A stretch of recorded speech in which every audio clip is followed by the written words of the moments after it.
Patuloy na binabantayan ng pag-asa ang Tropical Cyclone Sinlaku na nasa labas ng PAR o Philippine Area of Responsibility. Kasabay nito, makakaranas pa rin ng mataas na temperatura ang ilang bahagi ng bansa dahil sa Ridge of High Pressure Area.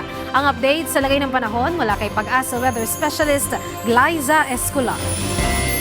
Magandang gabi sa iyo, Luisa, at ito ang magiging lagay ng ating panahon bukas at sa mga susunod na araw.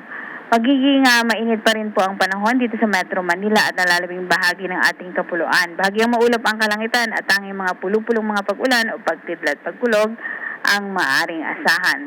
Sa Metro Manila, ang inaasahang heat index ay papalo ng 38 to 41 degrees Celsius. Samantala, sa Iloilo naman, na pinakamataas ang forecast ng heat index ay inaasahang papalo naman ng 42 degrees Celsius. Update naman tayo sa Typhoon Sinlaku na nasa labas ng Philippine Area of Responsibility. Huli itong namataan 2,770 kilometers.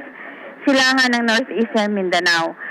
Taglay ang lakas na hangin na 140 kilometers per hour malapit sa gitna.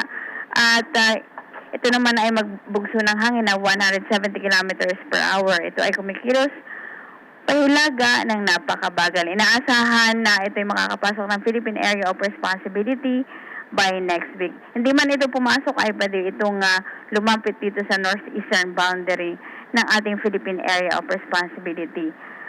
Ano man po ang maging track nito, malalapit man ito o papasok ng Philippine Area of Responsibility ay minimal naman po ang magiging impact nito sa weather condition sa ating bansa. Kaya tuloy-tuloy po ang mainit na panahon hanggang sa susunod na linggo.